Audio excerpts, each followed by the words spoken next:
Hey, what's going on, family? This is your brother here, DeAndre Riley, once again. And today is day number 12 of the 21-day journey to better in 21. Thank you once again for your support.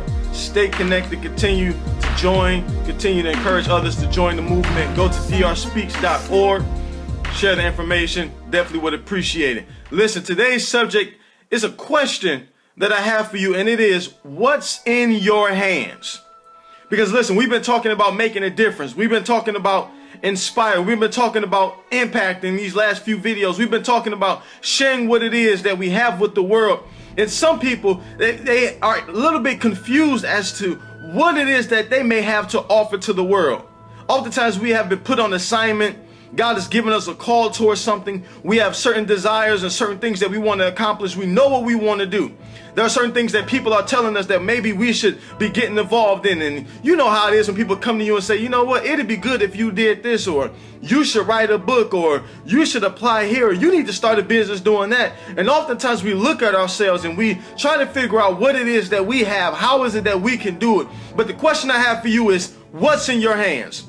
Just like the story with Moses, when God had called Moses to go back to deliver the children of Israel. Moses was one that made up 100 excuses. You know, he didn't think he was strong enough. He didn't maybe think he was smart enough. He didn't think he was well connected enough. He thought his life would be in danger. He had even feared that the people would not even listen to him. Moses gave all of the reasons as to why he would not be successful in what it is that God had called him to do. But God asked him one simple question. He said, Moses, what's in your hand? Moses at the time was carrying a little staff. He was carrying a rod, a stick, if you may, and he was trying to figure out what in the world does this have to do with what you are asking me to do.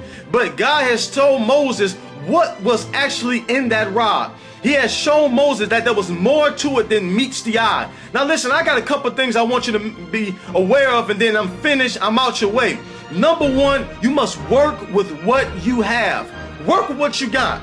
In other words, make the best out of every situation. Make the best out of the skills that you have. Make the best out of the gift, out of your income, out of your employment status, whether you're employed or unemployed, whether you are management or just someone that just comes to work, or whatever you may consider yourself to be, whatever your degree level may be, whatever your family ties may be. Work with what you have in your ministry, in your business, in your educational pursuits, in your employment pursuits. Work with what you have, because listen, I under this conviction, family, what you have, it's more than enough. If not, you would have more, because I believe this God gives us everything that we need. I believe that he supplies all of our needs. I believe for the assignments and the things that he has called us to, at least for the next few steps or the next few weeks or the next few years or wherever we may find ourselves at, what we have now is enough to get started. All you have to do is get started going towards what it is that you know you should be doing in life. Number two, do not shun what God gave you. Do not despise small beginnings. I know it may look small. I know you may not have the dream job. You may not have your business where you want it to be. Your ministry may not be where you want it to be. You may not be at the school that you want to be at. You may not have everything that you want to have, but don't despise small beginnings. Let me help you with something.